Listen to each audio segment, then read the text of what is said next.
So, just now, welcome. This is another hot episode of Keep It Real. We are in the land of balls. My sponsors flew me to the land of balls. Charlie can get any balls you want here. Benny ball, Papa ball, Tambran ball, anything you want, we have it. It has been a marvelous journey thus far. We are here for the filming of the final episode. This is also the season finale. It has been a marvelous journey, 13 hot episodes, and we are coming to you again. I just want to let you know I can't wait for us to finish filming this, because at the end, a big, tall, strong, strapped, fabulous, eating yams all his life, waxing his face with Armor All, black Tobagonian is going to give me the rub down of my life, and I am ready, so stay tuned. This is the season finale of Keep It Real.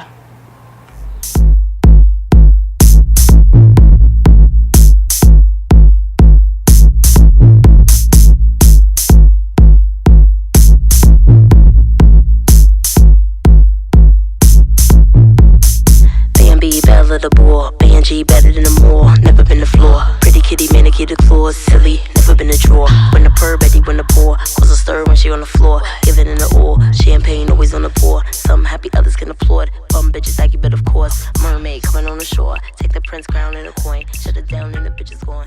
So this week it was very, I don't know why, but it was so stressful, and I spoke to my team and I was like, listen, we need to do something about all this stress that is building up inside of me. I had a stiff neck for no reason because I wasn't sleeping badly. Granted, I wasn't sleeping at all, and so I couldn't figure it out, and they told me you have to go to the yoga guru. I was very skeptical, to be honest, about this whole yoga thing, but they referred me to Elspeth Duncan, who's apparently the yoga guru of Tobago, darling.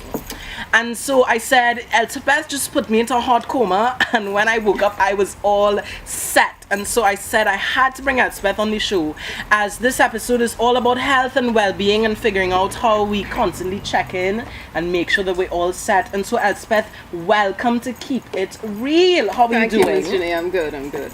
Fabulous. Tell me a bit about your journey. It started about 13 years ago. And that was in your teens, but 12, 13 years ago you would have been in your teens. I was a child. Fabulous. I actually was never into meditation, and some friends were going to a yoga class one day, and it was raining. I didn't have anything else to do, and I went, and the experience that I had in that class just, there was no turning back. Okay. I hear you. Now, to be very honest with you, when they told me about this yoga thing and this meditation thing, I was scared to a pickle, because the last meditation experience I had, I went into the room and I woke up 4 hours later naked in a totally different room. And they told me that I went into some sort of meditative state, and that was the result. And so I was very afraid, because this time I was in foreign. But our session was very different, and I think it's helpful, just for everybody out there to know a bit more about yoga, because to the uneducated person or to the person that hasn't been exposed to it, when we hear yoga, we think, for 2 hours. Well, there are many different kinds of yoga. The kind that I practice and teach is Kundalini yoga, which involves physical exercises. Okay. Breathing. Right. And mantras, meditation and mantras. So the mantras is all about vibration. So could this help me lose weight? Because I've been trying to lose a hot 15 pounds for the longest while. So can this help me? That is my main question. Can I lose weight? Yes, it can help you lose physical weight if you exercise. 1, 2, it'll also shift the way that you want to eat. The kind of things that you want to eat may also shift. Okay. And it could also help you to lose emotional weight, like stress and talk about emotional baggage. Yes. We were having a whole conversation about emotional baggage. That is incredible, but and I think that if something can help me do all of those things, then it has to be terribly beneficial. It is beneficial. Okay. I love that. Yeah. We were speaking about breath. Not bad breath, but breath on the whole in terms of how breath can help us. And today Elspeth is going to take us through what is called, what do you call it? Is it 1 minute breath. It's Right, the 1 1 minute breath. Now what could this 1 minute breath do for me? Because a lot of things that last 1 minute don't do very good for you. Huh? So what is this 1 minute breath going to do for me? It's going to, normally when we breathe, the average human breathes very rapidly. So like you would breathe about 15, let's say at least 15 inhales and exhales per minute. And that is stressful breathing. It's very shallow. Okay. So you want to bring it down to 10 or less, ideally 4, and the 1 minute breath takes it to less. So you 4 breaths in 1 minute, Elspeth? Yep, You yep. trying to suffocate me. This is a mamagism. No, they're actually going to do less than that now. Less? Yes. I have a lot of... Alright, let's go. I'm ready for this 1 minute. Do I have to do any what? This is how I usually relax. When I want to breathe deeply, I just... Breath, not breast. Oh, sorry. So you're inhaling. Now you're Inhale. inhaling through your nostrils only. What else is inhale through? You can inhale through your mouth. Okay. So Wait. nostrils only. Right. We Now- holding hands for this? Because we if don't I have die, to, if I get to 0 breaths in 1 minute, I want you to come with me. I don't want to be going to 0 breaths in 1 minute by myself. So we will hold hands I'll through hold your this hand. process. Nice. Don't squeeze so tight. I want to be able to. You're trying to cut off my circulation now. All right. Okay, so you're inhaling through your nostrils. I have to explain to you how to breathe. Inhale through your nostril and That's good. Why you laugh? This is supposed to be serious. okay. Inhale through the nostril. And as you inhale, Just now. Okay. envision that you're a balloon. So your abdominal area is the base of the balloon. My psychiatrist has been trying to get me away from that envisionment because I see myself as 30 pounds heavier than I am. Okay. So let's choose another. You're a slender glass of water. Oh yes, God, honey. As you inhale through your nose, just envision a straw. Inhale and let that straw, the breath is going in through the I feel straw. to pee now. That's normal. Let's focus on the breath. So what you're doing with the breath, you're inhaling for 20 seconds. Don't do it yet. Inhaling not for yet. 20 seconds, holding for 20 seconds, and then exhaling slowly for 20 seconds. All right. But not everybody can do the 20 seconds at first. I just about to say. So let's aim for 2 you can seconds. you can aim for 10. Then it wouldn't be the 1 minute breath, it'll be a half minute. But Okay. Let me tell you what. Elspeth and I are going to work on the breath. We will work on this 1 minute breath. You all go have a glass of water. We're going to give you a word from our sponsors. Yes, we have sponsors for this episode. Elspeth, thank you very, very much for Thank sitting you. down with me to chat about breath and about yoga and how this can help us in our everyday life. Just to slow things down from the hustle and bustle and to take some time in the morning, in the evening to check in, see what's happening with us internally, and don't just continue going and eventually wind up out of control. Yeah? Yep. Fabulous. This is Elspeth Duncan. If ever you're in Tobago, come and get stretched. That didn't come out too right. Come and relax with Elspeth. All right. Enjoy, and these are a word from our sponsors. This episode of Keep It Real has been brought to you in part by Kerouac Village. Stay, dine, relax, lime, explore. Allow yourself to take it all in and let everything go. Relax, reconnect at Kerouac Village, Tobago. Also in part by Healing with Horses, Tobago, creating an integrated, inspiring space for differently abled children where they are embraced and empowered to realize their full potential through therapeutic interactions. Healing with Horses, Tobago. So welcome back. That was a quick word from our sponsors. I am here with Sandra Resend, and she is the auntie of Hannah, who is the person that we did this entire event for. She's been recently diagnosed with a very, very rare form of cancer, and so we came together and decided we wanted to raise funds for Hannah, and we wanted to just send positive energy, send just some love out there for her to say, we have your back, we are trying to do all that we can on our end to do whatever we can to help you and support you. And in general, this episode is about health. This episode is about checking in with yourself, making sure that we don't just continue going day to day to day, and that backache turns into 2 weeks from now being paralyzed because you just went about life saying, well, nothing big, whatever. It's important for us to check in on our health with trained medical practitioners and just make sure that we are constantly in good health. So Sandra, welcome to the show. Tell me a bit about your relationship with Hannah. How do you know Hannah? That kind of stuff. So basically, Hannah is like my niece. And she's 15 years old. Okay. And she is the only and last child of a family of 5. So she has 4 brothers older than herself. So she's the little princess in the family. Tell us a bit about her status. Like exactly what is the form of cancer that she's been diagnosed with, and exactly a bit more about that actual form of cancer. Well, Hannah started getting some pains in her leg couple months ago. It didn't seem like something serious, so you know, she just went along. It wasn't too bad at that time, but over time the pain got progressively worse. Right. So she was taken to a doctor, and the doctor sent her for some tests, an MRI, a scan, and stuff like that, only to find out that she had a form of cancer. I can't even pronounce it. I was listening. Well, you better than me. I was depending on you to give me the hard pronunciation. I've been looking at that flyer for the last how many weeks, and I've been saying to myself, Jinnay, you have to figure out before the show how to pronounce the word. Needless to say, I failed. Well, it's rhabdomyosarcoma. All right, let's take it one syllable. Rhabdomyosarcoma. Sarcoma. Is it sarcoma or sarcoma? Sarcoma. All right. Can you give me a little sarcoma like a faloma ding ding ding just now there? So I just want to make sure I have the pronunciation right. After they did further tests, the specialist then said that it's the name. Well, I have to look at it again.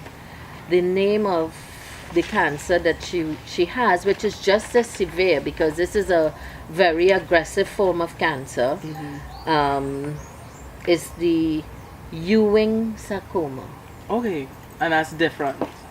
Yes, it's different, but it's just as aggressive. Okay, all right. So that's good to know. So and where is she at now in terms of like how far along is she? So she is in Miami, and you were telling me earlier that she is undergoing chemo. Okay, tell us a bit about the chemo process, where she is at in that right now, and how much further she has to go and that kind of thing. Well, Hannah's treatment is going to be over a long period. Oh wow, so it's right not now, like a one and done. No. Ooh. She has to take chemotherapy, and that is supposed to shrink the cancer before they would consider surgery. Okay, so Because it's a 2-part process. This tumor is like about 12 centimeters long by about, I think I can't remember, it's about 6 or 9 centimeters wide. So it is a fairly big tumor. Yeah. So she has a session of chemo that she has to do every other week for the next 24 weeks. So that's about 6 months there. Yeah.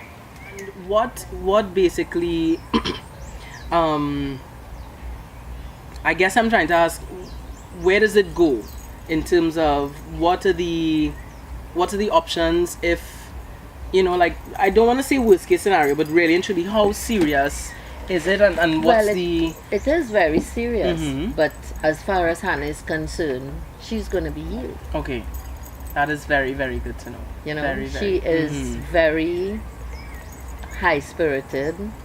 She has a lot of faith. She's a very you know, she really does have a lot of faith. And I agree, in a situation like that, it just has to be, you have to know for yourself, I'll make it through. You know, and I think it's important to chat with and to look at these stories of so many other cancer survivors. There's so many people in our society, in societies around the world, that have survived cancer, and cancer is no longer just an automatic death sentence. You know, it's not something that we have to face as a big bad wolf, but at the same point in time, it is a process, and this is a process that costs money. And what are we talking about in terms of money, in terms of the amount that needs to be raised and where we're at with fundraising and that kind of stuff? Well, her treatment is going to cost in the region of $300,000 US. So just That over, is money. it's over $1 million TT. Nearly 2 Almost 2 million. Yeah. Especially with the rate of inflation, by next week it might be 3 million. And when she was diagnosed, obviously they had to start the treatment right away. Okay. So, but in order for them to start the treatment, they had to raise in a very short space of time $25,000 US. Okay. The hospital has a resident fund for critically ill international children. International children also, so not just for locals. Yeah, That's and the name fabulous. of the fund is Wonderfund. You can check it out on wonderfund.org. And we have links to all of the websites in the video. There will be a caption with links and everything, so you can go to the website, check it out, and see how far Hannah's come along, and also donate. If you're able to donate through you're the able website, to donate yes? any part of the world. You can donate Okay. to Wonderfund. Wonderfund, right. Now, Sandra, I brought you on this show because, yes, you are, an auntie to Hannah, and you specifically related to her, but you yourself have your own success story. A success story that began 24 years ago in a few days. And I really wanted you to let us know, just tell us a bit about your story. Well, 24 years ago, I had my third child, a boy, who was born with some body structural problems. Actually, he was part of a Siamese twin that didn't develop. So his organs were not formed inside of his body, his stomach cavity, and he had like a football just growing on the outside of his body, covered with a membrane, so the skin never grew and formed to cover the organs. Okay. Eventually, after spending about a month in the hospital, he came out, and we took him to his pediatrician, and he was then diagnosed with congenital heart disease. So in addition to having what the medical term is an omphalocele, which is where his stomach, his organs did not form inside his stomach. It was like a ball on the outside of his stomach. Okay. And he had to go through life-threatening surgeries in the first 2 years of his life. For 2 whole years. 2 years. He had 3 major surgeries, including open heart surgery, before he was 2 years old. And he is turning 24 this week. Yes. And you all when it seemed to, because you also had to raise funds We had to get these surgeries We had done to and raise everything. funds because in Trinidad at the time, I mean, they're conducting open heart surgery on children here in Trinidad, but in 24 years ago, there was nothing like that here. So he had to go up to New York, to the hospital there, and that's where he had his surgeries done. And That again, is it was incredible. he's my miracle. And once again, that is why I brought you here, and that is really why I wanted Sandra to tell the story, and Sandra to give us her perspective on Hannah, because you have your own story to tell, and your story is an incredible, miraculous success story, and Hannah's is going to be the same. Yeah. So you all have the information. Look into it, check out the story, see what's happening with her, keep updated on her status, whatever you can donate in terms of resources, time, energy, helping the family in whatever way possible. This will be another success story. Thank you so much for coming on the show. I appreciate it. We are going to take another quick hot commercial break, and we will be right back with you for the wrap up of the season finale of season 1 Keep It Real. Stay tuned. Looking for a special dining experience while in Tobago? You and someone special are about to enjoy an intimate dining experience designed just for you at Table for Two. Visit us at www.tablefor2madeforyou.com or give us a call at 381-8359. Table for two. Come with an open appetite and an open mind.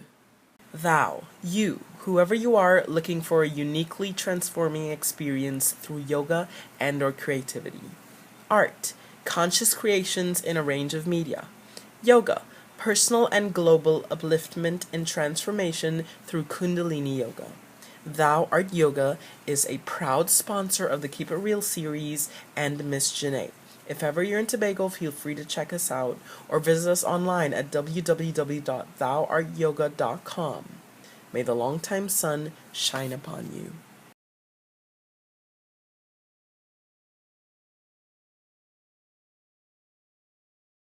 So this has been the culmination of our final episode of the season, and it has been a marvelous journey. I've enjoyed it thoroughly. The ride was incredible. We've come all the way from Slutwalk to Liorama to, I don't even know, Juve, to the African, to, there's been so much. And if you've missed it, trust and believe you are missing out on life. Go back and sit yourself down, get something good to eat, and watch all 13 episodes. You are going to fall in love with me over and over and over again. Yes, that's me tooting my own horn. I want to say this experience in Tobago has been incredible.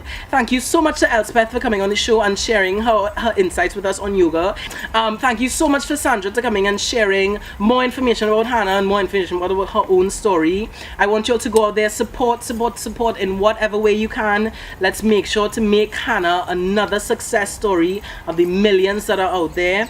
Thank you so much to our sponsors. We are sponsored by Kariwak Village, Table for Two, Thou Art Yoga and Healing with Horses, all businesses in Tobago that are blossoming and doing some incredible work over here, not just on the business side of things, but in the communities that they are involved with. And that is specifically why I approached them, and vice versa, they approached me, because we are about building community. We are about not just commerce, not just, getting coins and going to the bank. We want to raise the level of the society to something incredible, and that's also what Keep It Real is about. So keep on staying tuned. Tune in for season 2. It's going to be marvelous. And thank you so much to my live studio audience. You all have been fabulous, and we will see you all next week. This is Keep It Real.